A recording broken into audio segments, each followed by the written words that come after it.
제10주일입니다. 27문과 28문입니다. 해드립니다. 제10주일 27문과 28문. 27문 제가 질문을 읽고 여러분들이 같이 답을 읽겠습니다. 27문입니다. 하나님의 섭리란 무엇입니까? 섭리란 하나님의 전능하고 전능하지만 이치는 능력으로 하나님께서 마치 자신의 손으로 하듯이 하늘과 땅과 모든 피조물을 여전히 보존하고 다스리시는 것입니다. 그리하여 잎새와 풀, 비와 가뭄, 풍년과 흉년, 먹을 것과 마실 것, 공허와 질병, 도와 가난, 참으로 이 모든 것이 우연이 아니라 아버지와 같은 그의 손길로 우리에게 임합니다. 28문. 하나님께서 모든 것을 창조하시고 섭리로서 여전히 보존하심을 아는 것이 우리에게 어떤 유익을 줍니까? 우리는 어떤 역경에서도 연약하고 형통하게 감사하며 또한 장래에 대해서도 우리의 신실하신 하나님 아버지를 굳게 신뢰하여 어떤 피조물이라도 우리를 하나님의 사랑에서 끊을 수 없으리라 확신합니다. 모든 피조물이 완전히 하나님의 손안에 있으므로 그의 뜻을 거슬러 일어나거나 우리는 하나도 없습니다. 우리가 지금 사도신경 중에서 성부 하나님에 관련된 내용들을 하고 있습니다. 성부 하나님의 이제 속성으로 대표적인 것이 전능하심이었죠. 전능하시기 때문에 창조를 하시고 영원한 작정을 하시고 그것들을 또 이루어내시는 섭리를 가능케 한다. 그래서 그 전능하신 성부 하나님 이렇게 봤습니다. 전능하신 성부 하나님은 세 가지를 하신다고 되는 거예요. 첫 번째가 창조, 두 번째가 영원한 예정의 작정이라고도 보통 하죠. 작정. 세 번째가 섭리. 이래서 창조와 작정과 섭리 이렇게 이렇게 이제 세 가지를 하신다. 전능하심 속에서 하시기 때문에 어떤 거 하나도 틀어지거나 실패하지 않는다. 혹시 다른 요리문답을 보시면은 이 부분은 조금 이제 순서가 바뀌게 되죠. 하이델베르크 요리문답은 창조를 먼저 이야기하고 그 다음에 작정과 그 다음에 섭리를 이야기하는데요. 다른 것을 보게 되면 작정을 먼저 이야기하고 작정을 이루시는 방법으로서 창조와 섭리를 하신다. 이렇게 이제 설명이 됩니다. 그래서 이 섭리에 관한 부분들은 순서가 조금씩 다르기도 해요. 또 일부에서는 섭리를 계속되는 창조에 집어넣기도 합니다. 그러니까 창조가 한순간에 끝난 것이냐 아니 계속해서 되는 거냐 해서 계속되는 창조에 섭리를 집어넣는 그런 학자도 있긴 있어요. 이것은 좀 일반적이진 않습니다. 창조와 섭리를 확실히 구분을 하는 것은 더 좋아요. 27문에 이제 하나님의 섭리에 대해서 이야기를 하는데요. 자, 섭리가 우리에게 주는 유익이 무엇인가 합니다. 그러니까 창조는 존재하지 않았던 것들을 존재하게 만드는 것이 창조고, 섭리는 존재하는 것들을 목적에 충실하게, 창조시의 목적이 있잖아요. 목적에 충실하게 그렇게 계속될 수 있도록 유지하는 것. 이것이 섭리입니다. 그러니까 창조는 하나님의 영원하신 목적이 있죠. 목적에 맞춰서 어떤 존재를 없던 것에서 있는 것으로 만드시는 것. 그것이 창조고, 그 다음에 창조된 것이 계속해서 그 목적 속에서 유효하게 진행될 수 있도록, 목적에 충실하게 유지될 수 있도록 그렇게 하는 것이 섭리라는 것이죠. 성경에 섭리라는 단어는 사실 찾아보게 되면 없어요. 그래서 성경에서 나온 단어는 아니고 신학적인 용어입니다. 대신 성경의 근거는 있어요. 좀 이따 이제 설명을 해드릴게요. 섭리는 크게 세 가지 요소가 있다고 합니다. 섭리가 세 가지 요소가 있어요. 근데 보통은 두 가지 요소를 이해하고, 하이델베르크 요리문답은 섭리에 있어서 두 가지 요소를 이야기하고, 조금 더 넓게 보게 되면 세 가지를 이야기합니다. 자, 거기에 보게 되면 27문을 한번 보십시오. 27문에 하이델베르 요리문답에서는 하나님의 섭리란 무엇입니까? 했을 때 자, 밑으로 5번째 줄을 내가시면요. 하나님께서 여전히 보존하고 다스리시는 것입니다. 그래서 보존하고 다스린다는 것을 통치하신다고 그러죠.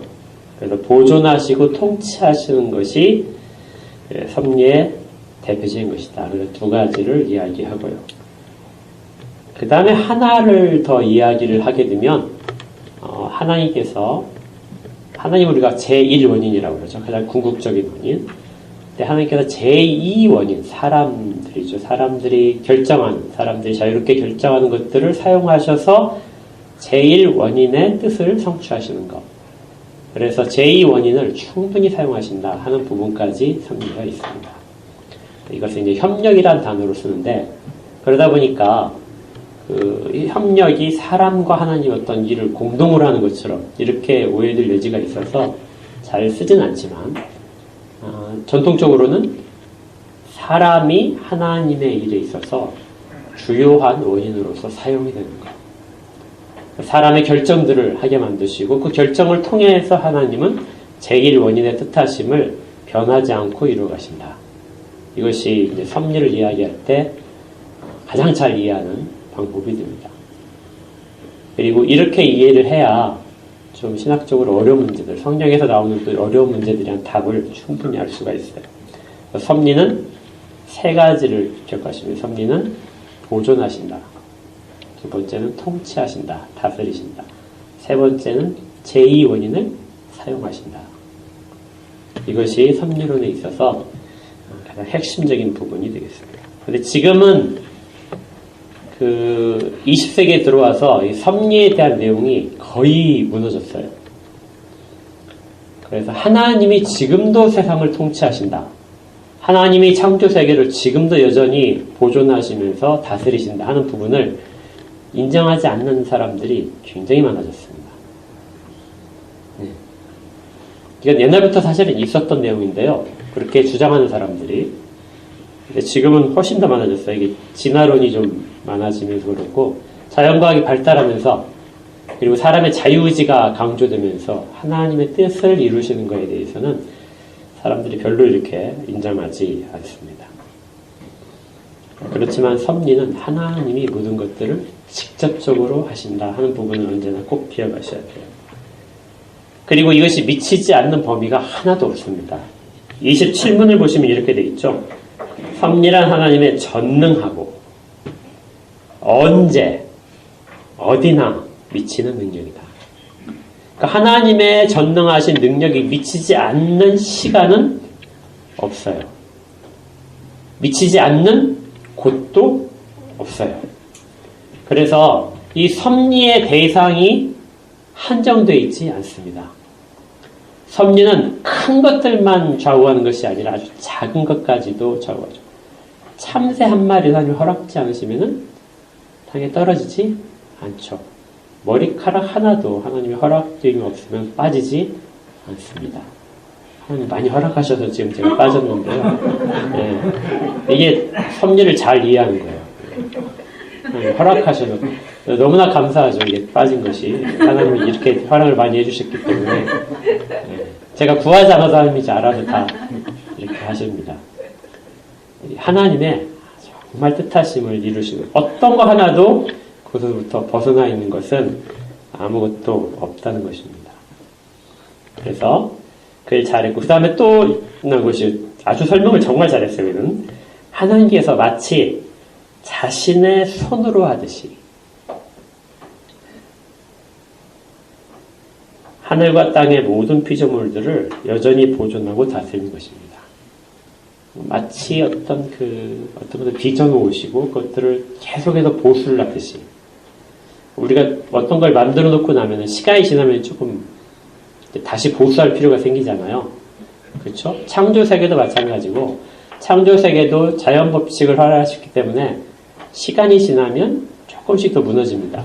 거기를 계속해서 동일하게 유지할 수 있는 것은 하나님이 계속해서 보수를 하고 계신다는 거예요. 그래서 마치 그것을 뭐라고 설명하면 마치 손으로 일일이 다 다시금 수정하듯이 보수를 하고 계시듯이 그렇게 하나님은 여전히 보존하고 다스리신다. 과거에만 그런 것이 아니라 현재도 지금도 하나님은 섭리하고 계시고 계속해서 하실 것이다 하는 것입니다. 이 섭리에 대해서 또 이제 다른 분들은 이렇게 생각해요. 섭리는 하나님이 창조한 세계, 피조물들과 함께 소통하는 방식이다. 그러니까 하나님 피조물과 그냥 피조물을 내버려 두지 않고 관계를 맺으시고 계속해서 간섭을 하시는 겁니다. 그러니까 사람을 지으시고 사람 네가 알아서 해. 이렇게 네가 잘 자유롭게 살아 이것이 아니라요. 하나님은 계속해서 소통하고 계세요. 간섭을 하시는 것이죠. 그러면 사람이 자기의 본분을 유지할 수 있도록 하시는 부분들. 이것도 역시 섭리 속에 들어가 있습니다. 그래서 하나님 늘 말씀하시면서 섭리하시는 것을 하시는 거죠. 이 섭리에 대해서 성경에서도 찾아보게 되면 섭리와 가장 가까운 단어가 아브라함의 이야기입니다. 창세기 22장인데요.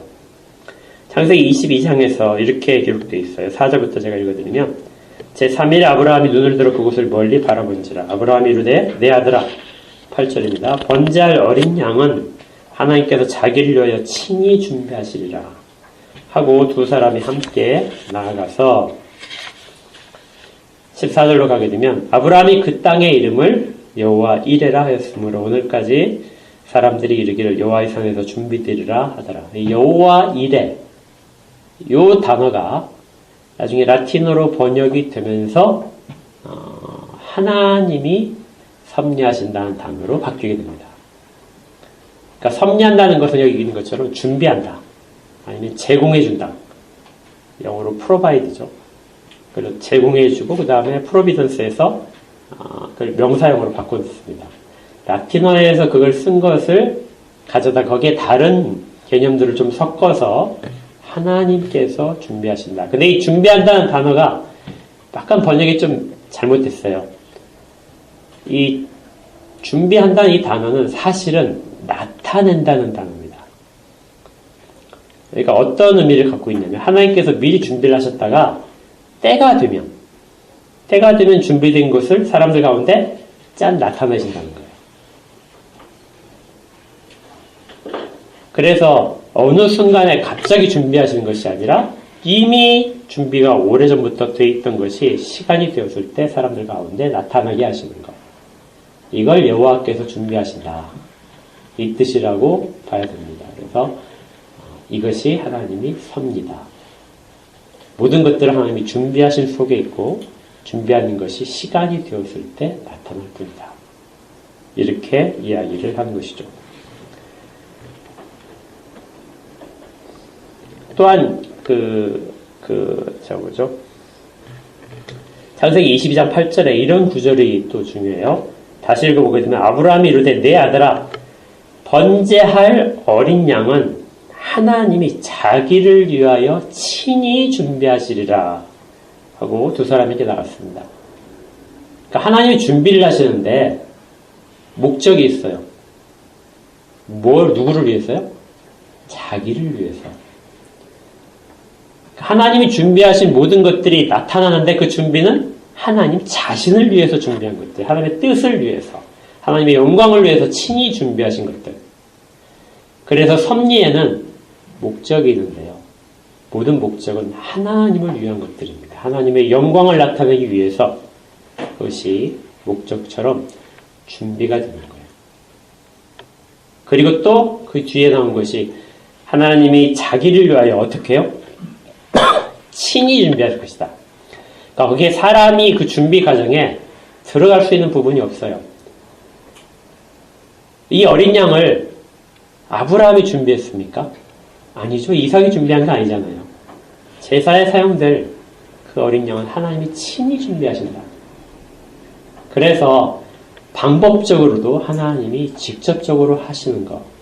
이것이 섭리의 바른 뜻입니다. 하나님이 하나님을 위하여, 하나님의 영광을 위하여 친히 마련하셨던 것. 그리고 친 준비하셨던 것을 때가 되면 나타내시는 것. 그리고 그것은 하나님이 직접적으로 준비하신 것들이다. 그래서 이런 것이 섭리라는 뜻의 성경적인 근원이 되겠습니다. 그래서 이 모든 것들은 어떤 거 하나도 섭리로부터 벗어나 있는 것은 없어요. 예를 들어 우리는 나쁜 것들은 섭리가 아닐 거라고 생각하는 경향이 있습니다. 비행기가 얼마 전에 추락했잖아요. 그래서 많은 사람들이 죽었습니다. 이거 하나님의 섭리 가운데 들어갈까요? 안 들어갈까요?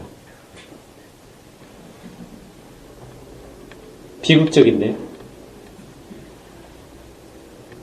전쟁에서 몇백만 명, 1000만 명 이상이 죽었어요. 하나님의 섭리일까요? 아닐까요? 다 섭리죠. 우리가 이해할 수는 없어요. 다 이해할 수는 없습니다. 그렇지만 섭리 가운데 제외되는 영역은 아무것도 없는 거예요.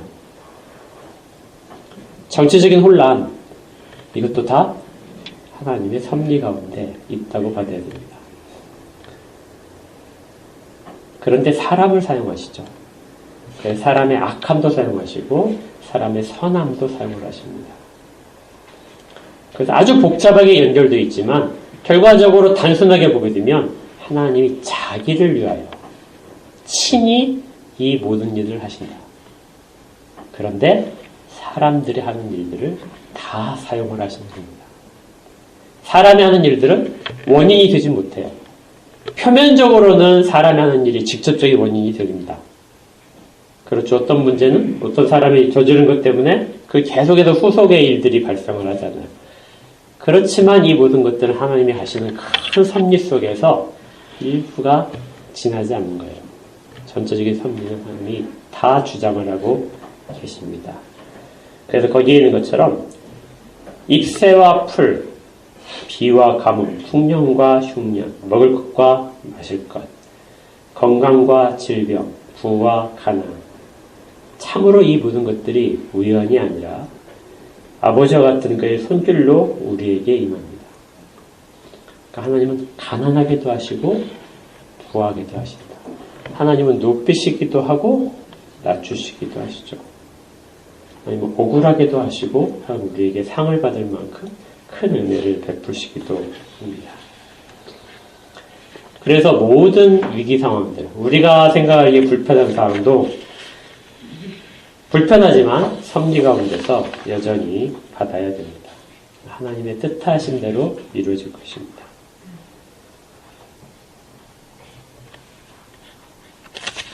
나중에 우리가 뒷부분에서 이제 예수 그리스도께서 하시는 일들을 대해서도 섭리가 우리 예수 그리스도께서 하시는 말씀 속에서도 나타나는 것들을 보게 될 겁니다. 결과적으로는 목적이 있죠. 자기를 위하여서니까 사람의 가장 악한 일조차도 하나님의 영광을 위하여 반드시 사용될 것입니다. 결과적으로 하나님의 공의로우심과 하나님의 선하심이 드러날 것이고요. 사람의 악한 부분들이 하나님 앞에서 소멸되는 것들을 보게 될 것입니다.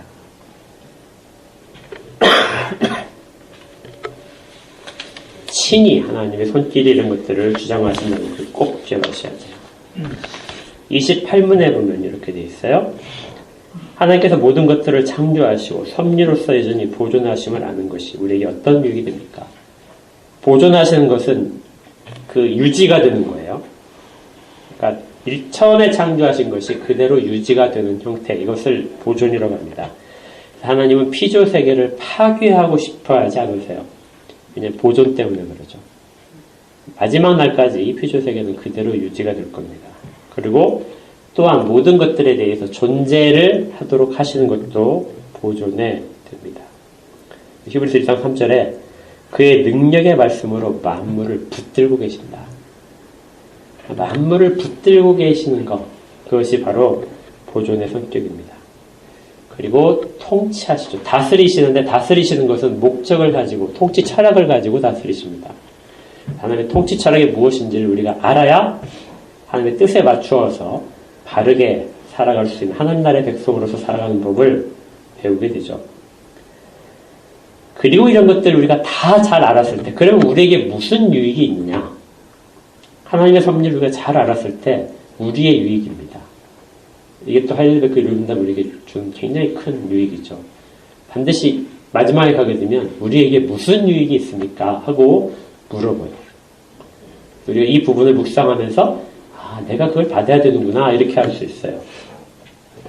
첫 번째는 우리는 어떠한 역경 속에서도 인내하게 된다는 거예요. 힘든 일이 찾아옵니다.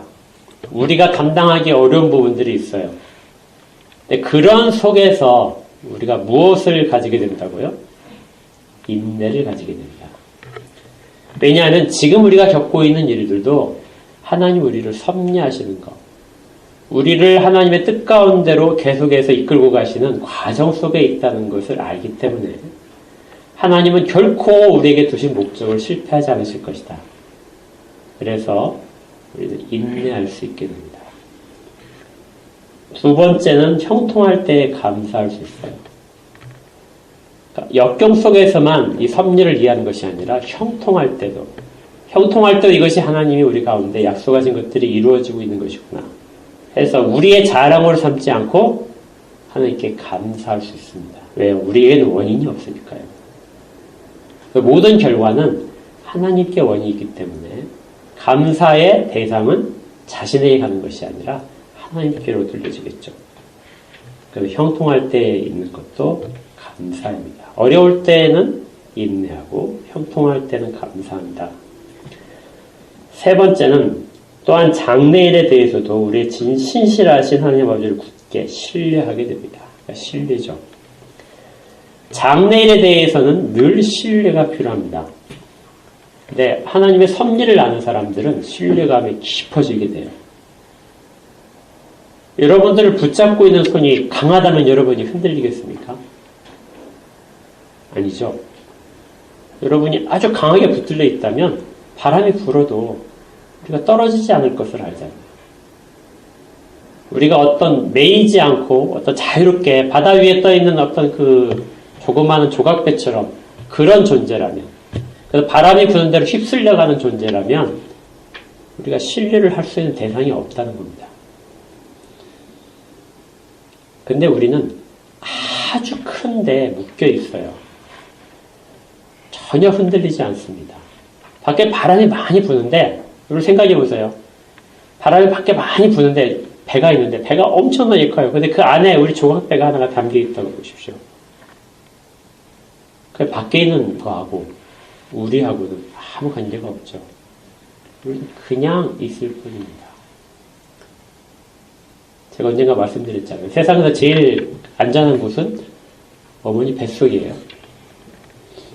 어머니 뱃속에서 있으면 사람은 아이 때 가장 모든 충격으로부터 안전합니다.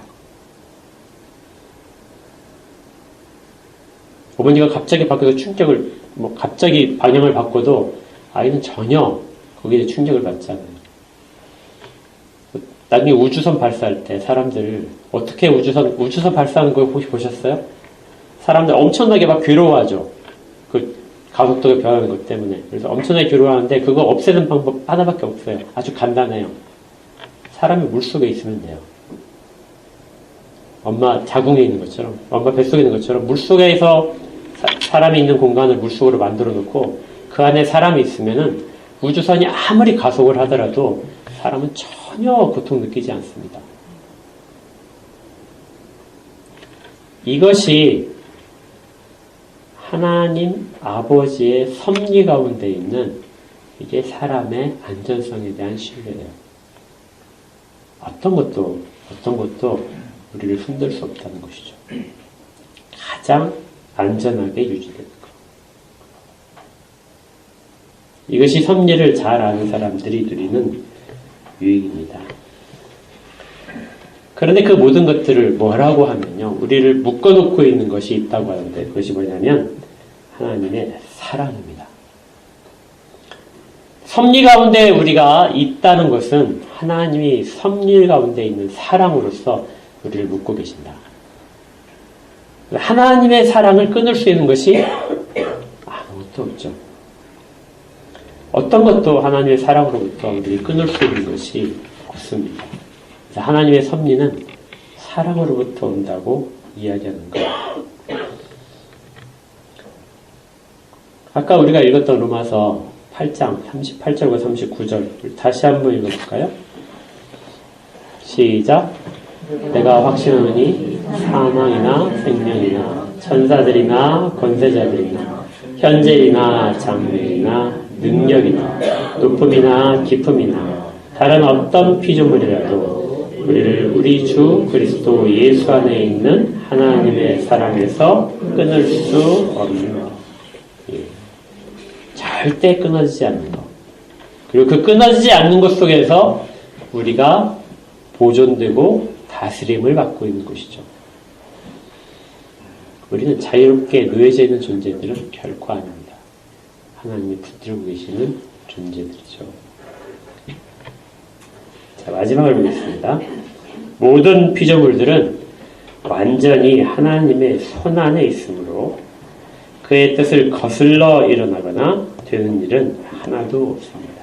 사람이 아무리 하나님의 뜻을 거스리려고 하더라도 그렇게 발생할 수 있는 일은 있을 수 없다는 것이죠. 일시적으로는 사람의 선택이 원인이 되어서 결과를 만들어내는 것 같지만 그것은 하나님이 하시는 일 가운데 아주 일부분에서의 작용하는 것뿐입니다. 하나님은 절대적으로 하나님의 일들을 그렇게 바꿔놓으시지 않습니다. 이렇게 섭리를 알아야 우리가 흔들리지 않죠. 하나님께 매어있죠. 우리가 만약에 거꾸로 바꿔보겠습니다. 적용을 해보면은 만약에 우리가 역경을 맞이했을 때 힘든 일을 맞이했을 때 참아낼 수가 없어요. 견딜 수 없는 사람들. 역경이 너무나 힘들어서 이 역경을 부인하고 싶은 사람들. 인내할 수 없는 사람들. 뭐를 못 믿는 거죠?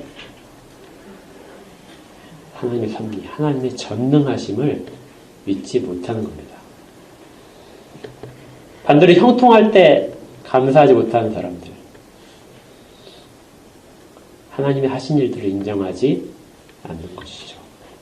또 장래일에 대해서 하나님을 신뢰하지 못하는 사람들. 말을 바꾸면 하나님은 전능하시지 않다고 하는 겁니다. 하나님은 능력이 부족하죠. 그러니까 신뢰할 수가 없는 거죠. 우리가 나의 하나님, 전능하신 나의 하나님 이렇게 이야기를 할 때 그 안에 우리가 무엇을 삼아놓습니까? 모든 것들을 하나님의 뜻대로 하시는 분이라는 것을 고백하는 거잖아요.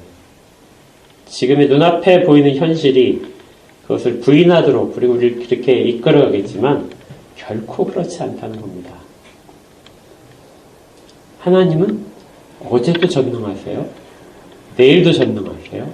오늘 이 순간들도 매 순간에 전능하십니다. 매 순간에 하나님의 뜻들을 이루어 가십니다. 사람에게 이제 선택해야 하는 것이죠. 사람은 하나님이 이렇게 하시는 일들을 보면서 사람은 마음의 소원을 가지게 돼요. 하나님이 행하시는 일들은 사람에게 소원을 두고 그 소원에 맞춰서 행하기를 사람이 하도록 원하시는 거예요. 그래서 하나님의 섭리에 우리의 뜻을 두고 섭리에 맞춰서 우리의 행위를 하고 이것이 하나님이 가장 기뻐하시면서 사용하시는 섭리의 방법입니다. 때로는 이것과 어긋나는 것들은 하나님이 징계를 하시고 심판을 하시는 것도 섭리에 들어가요. 왜냐하면 통치 세계를 하나님이 지으신 모든 세계를 유지하시기 위해서 때로는 죄악을 씻어버리시기도 하시고 때로는 악인들을 벌하시기도 하고 의인들을 상을 주시기도 하고 모든 것들은 다 섭리 속에 있습니다. 우리가 이것을 잘 알면 알수록 우리가 하나님과 더 깊이 그리고 하나님이 원하시는 것대로 살아갈 수 있을 것입니다. 우리 모두가 다 하나님이 하십니다. 하나님 우리를 위해서 준비하신 것들이 언제나 있다는 걸 기억하세요. 이미 준비된 것들이 때가 되었을 때 우리 가운데 나타내 보이실 거예요. 하나님이 하나님의 산에서 자기를 위하여 친히 준비하십니다. 네. 우리 가운데 이 일들이 나타나고 있는 것이죠. 곧 이것을 잘 간직하는 우리 모두가 되기를 주 이름으로 축복합니다. 기도하겠습니다. 하나님, 눈앞에 있는 현실들이 저희로 하여금 하나님의 섭리를 부인하게 하고 하나님의 전능성을 의심하게 만드는 일들이 많습니다. 그러나 하나님은 한 번도 저희를 통치하시지 않는 적이 없습니다. 하나님의 뜻하신 목적대로 저희들을 늘 이끌어 계시기 때문에 그것들을 깨닫는 지혜가 우리 가운데 필요합니다. 하나님이 하시는 일들을 바라보게 하옵소서.